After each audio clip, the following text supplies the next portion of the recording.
બંદૂકની અણીએ કરવામાં આવ્યું વેપારીનું અપહરણ. અપહરણ બાદમાં માંગી 4 લાખની ખંડણી. રૂપિયા મળ્યા બાદ વેપારીને છોડી મુકાયો. અપહરણ કરતા આવી ગયા જેલના સળિયા પાછળ. બુરખાધારી આ ચારેય શખ્સોએ 4 દિવસ અગાઉ એક વેપારીનું અપહરણ કર્યું હતું અને બાદમાં રૂપિયાની ભૂખ સંતોષવા પરિવાર પાસે રૂપિયા 4 લાખ ખંડણી માંગી હતી અને જો ખંડણીની રકમ ન મળે તો વેપારીની હત્યાની ધમકી આપી હતી, જેથી પરિવારજનોએ ખંડણીની રકમ અપહરણકર્તાને ચૂકવી પોતાના પુત્રને મુક્ત કરાવ્યો હતો. બાદમાં ક્રાઇમ બ્રાન્ચના સઘન પ્રયાસથી આ ચારેય અપહરણકર્તાને ઝડપી પાડી જેલ ભેગા કર્યા હતા.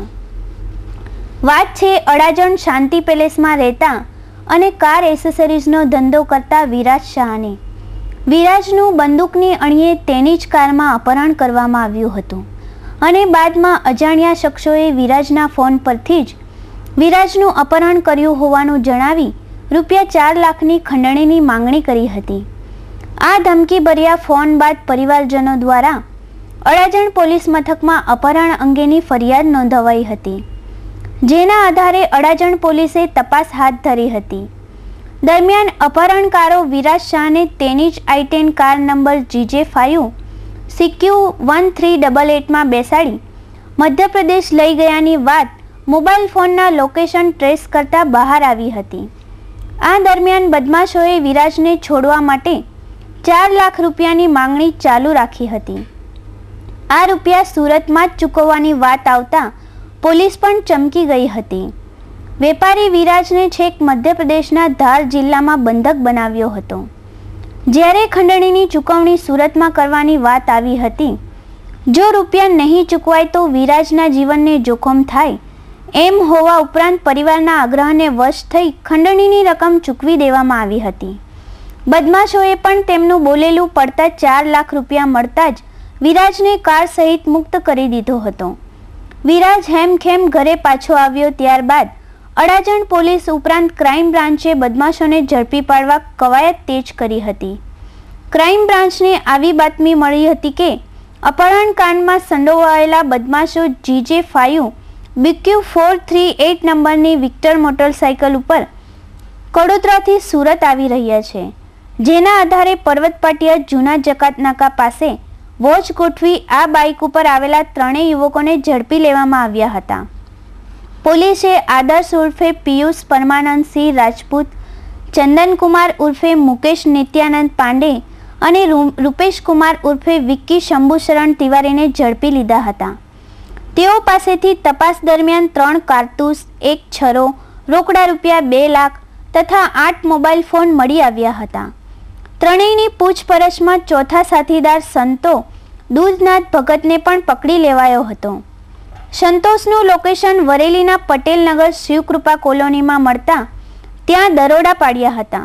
અહીંથી તેની પાસેથી રોકડા રૂપિયા 63,000 ઉપરાંત 3 બોમ્બ અને કારતૂસ પણ મળી આવ્યા હતા. બોમ્બ રાખવા અંગે આ ટોળકી સામે કડોદરા પોલીસ મથકમાં અલગથી ગુનો નોંધાવ્યો છે. એક છોકરા છે વિરાજ જયંતી કુમાર શાહ, એ 27 વર્ષની ઉંમરના છોકરો છે.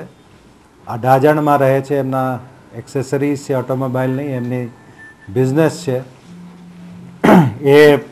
એમનું અપહરણ થયું હતું 16મી તારીખે સાંજે અને સાંજના 8-1 વાગ્યાની અરસામાં એમની ગાડી છે GJ5 CQ1388 સેન્ટ્રો છે, i10 છે.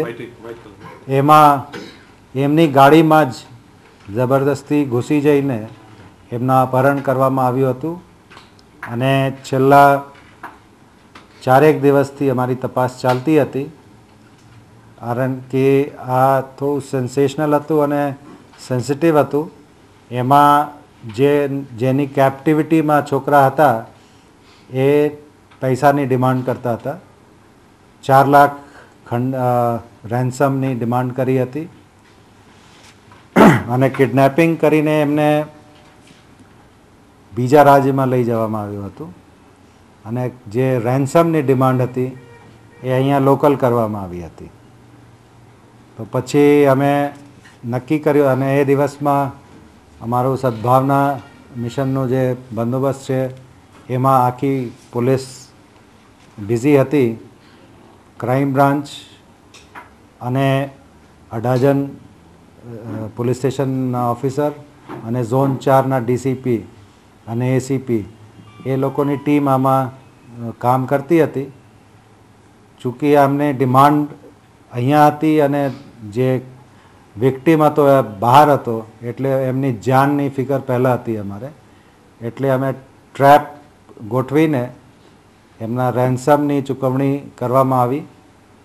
પછી એ લોકોએ એમને છોડી મૂક્યો અને ગઈ રાત્રે 4 જણાએ જે એમને કિડનેપિંગ કર્યું હતું એ તમામને પોલીસે કોમ્બિંગ કરીને ઓપરેશન કરીને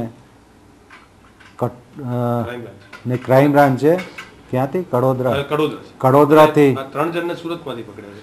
3ને સુરતને અને એકને કડોદરાથી પકડવામાં આવ્યા છે. સુરતમાં પૂછપરછ કર્યા પછી એમના ઘર ઉપર રેડ કરવામાં આવી ત્યારે ઘરમાંથી એક તમંચો, કાર્ટ્રિજેસ અને 3 જીવતા બોમ્બ, સુતલી બોમ્બ છે એ મળ્યા છે. બોમ્બની તપાસ ચાલે છે ખરેખર બોમ્બ છે કે કેમ, પણ એ રિકવરી થઈ છે. આરોપીને 2,63,000 જે રેન્સમ મની છે એ પણ રિકવર કરવામાં આવી છે. અને આ જે મોટા ભાગે જે તોમતદારો છે બિહારના છે. એમનું નામ છે, પહેલાંનું નામ છે આદર્શ ઉર્ફે પિયુષ, પરમાનંદ સિંહ રાજપૂત, ઉંમર વર્ષ 33, એ કડોદરામાં પાયલ પાર્ક સોસાયટી પાસે રહે છે અને ત્યાં ડાઇંગ ઇન્ડસ્ટ્રીમાં કામ કરે છે. બીજું છે ચંદન કુમાર ઉર્ફે મુકેશ, સન ઓફ નિત્યાનંદ પાંડે, ઉંમર વર્ષ 21, એ પણ કડોદરામાં રહે છે. પહેલાં આદર્શ જે છે એ જહાનાબાદ બિહાર ત્યાંના વતની છે. ચંદન કુમાર નિત્યાનંદ પાંડે એ મુઝફ્ફરપુર બિહારના વતની છે. ત્રીજું છે રૂપેશ કુમાર ઉર્ફે વિક્કી કુમાર, સન ઓફ શંભુ શરણ તિવારી, ઉંમર વર્ષ 23, એ સમસ્તીપુર બિહારના વતની છે અને કડોદરામાં રહે છે. આ 3 જણા ડાઇંગ ઇન્ડસ્ટ્રીમાં મજદૂર તરીકે કામ કરે છે. ચોથા જે છે સંતોષ કુમાર દૂધનાથ ભગત, ઉંમર વર્ષ 20, એ હાલ બેકાર છે. હઝીરા રિલાયન્સ કંપનીના ગેટ નંબર 2ની સામે ઝૂંપડામાં રહે છે. મૂળ ગામ છે એમનું સિવાન, બિહાર. જિલ્લા સિવાન છે બિહારમાં, નેપાલ અને બિહારના બોર્ડર ઉપર, ત્યાંના છે. એટલે 4 જણાને પકડીને એ ગેંગનું પર્દાફાશ કરવામાં આવ્યું છે. અને પોલીસ જે પેશન્સ અને પ્રોફેશનલિઝમથી કામ કર્યું છે એના લીધે એમનું કિડનેપિંગ થયું હતું એમની અમે સેફલી બહાર લાવવામાં સક્સેસફુલ થયા છે. એ 2 ગુનાઓની ડિટેક્શન છે જે અમારી કતારગામ પોલીસ અને ક્રાઇમ બ્રાન્ચના બીજા જે ગુના છે ડિટેક્ટ કર્યા છે. એના માટે આપણે બોલાવવામાં આવ્યા હતા.